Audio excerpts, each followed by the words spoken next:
Trump is gearing up for a host of challenges within his party, but he is promising to make a big effort to unify the GOP over his presumptive nomination.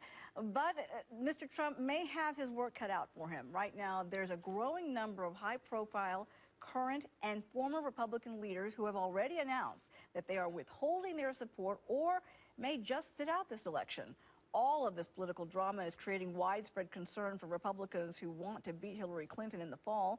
I had a chance to catch up with former House Speaker Newt Gingrich, who says many Republicans are divided because they didn't expect Mr. Trump would win out as the presumptive nominee so soon. What happened was that Senator Cruz, who very wisely dropped out Tuesday night, created a vacuum. There were a lot of people who thought they would negotiate with Trump over the next 2 months as he tried to pull together enough delegates. And suddenly there on Wednesday, they were faced with the reality that he is the nominee. And I think a number of them panicked and decided they had to make a lot of noise to get his attention to negotiate. But he has, he has the obligation as the party nominee to find a way, a path to get to bringing the party back together. He's got 60 days to do it in. I'm pretty confident he will do it. And I think that's part of the health. It's a healthy part of the process. The Speaker of the House has very strong views, but the new nominee also has very strong views. I think they'll get together next week, and I know that Republican National Committee Chairman Reince Priebus is working overtime to bring people together, despite the natural tensions. This was a real shock to suddenly have him as nominee at least 30 and maybe 60 days before anybody was ready for it.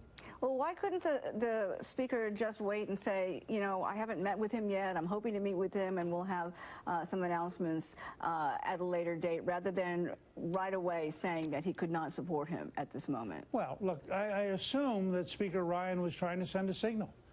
He's a sophisticated guy, so I assume he was trying to make enough noise to make sure that Trump paid attention to him. It's not what I would have done. I've said I think it was a mistake. The Speaker has enormous latent power. All he's got to do is, for example, say he's not going to schedule stuff. And the truth is that the President then has to work with the Speaker to get his legislative program through. So I think he probably represents a fairly large block of people who are very anxiety-ridden, who are not sure what Trump's going to do, and who had planned over the next 30 to 60 days to resolve that, and then literally found themselves suddenly faced with the reality that Trump's the nominee. What would you like to see Mr. Trump do over the next 30 to 60 days going forward to try to allay fears about his candidacy? Well, I mean, a key part of this is just getting in the room and listening to each other. He needs to listen to Paul and understand what Ryan's concerns are. Ryan needs to listen to Trump and understand what his concerns are. They're not going to agree on some things. That's the nature of our constitutional process, and they're going to have to figure out how to work out some agreements. But as the guy who wrote a book called The Art of the Deal, I think that Trump's going to have more of a deal-making attitude, not a dictating attitude, and that requires he listen to the other guys and learn what their greatest concerns are. And the party establishment has to remember that the voters have rejected so much of what the party elites have stood for up to this point, and have rejected many of their ideas and the platform for which they have been campaigning and using all along. So they have to also be open to listen to Mr. Trump as he puts his ideas forward. Yeah, and not just listen to Mr. Trump, but as you point out, listen to the millions and millions of Americans who have chosen somebody who's clearly an outsider and clearly a change agent. I was much more offended by Presidents Bush and Governor Romney, because when those three were the nominees, they expected all of us to support them. They would have been deeply offended if we had said something like Paul Ryan said yesterday. And I think it's a bit much for people who got to be president or got to be the nominee because of the Republican Party to now turn around and decide that they are smarter than millions and millions of Republican voters and that they're not going to be part of the team. I found that to be, frankly, very offensive. They've gone on record saying they don't want to attend the convention, nor do they plan to support the presumptive nominee. Listen, I'm very happy for them not to attend the convention, because that means the convention can be entirely on the future and won't have an evening of looking back at the past. So how do you see things moving forward over the course of the next few weeks? Are you optimistic that things will calm down?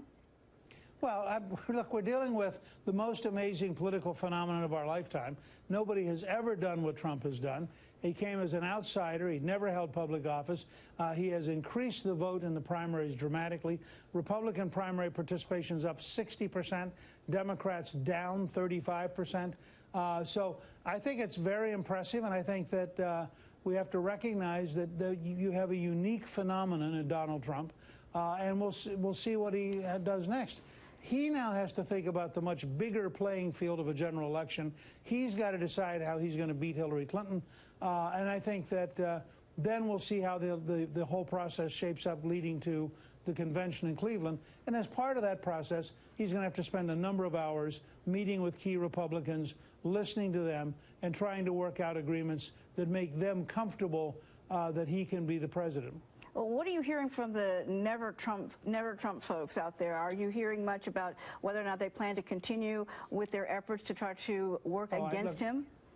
Look, the hardline Never Trump people are crazed. They're not reachable. I don't put them in the same league as Speaker Ryan. The specter of Hillary Clinton appointing enough Supreme Court justices to eliminate the Second Amendment, the right to bear arms, to eliminate religious liberty, to impose radical values. I think the idea of a Hillary presidency is a genuine threat to everything that we believe in. And so I can't imagine how any of these folks can seriously believe that blocking Donald Trump, now that he's a nominee, that having Hillary's better for America than Donald Trump.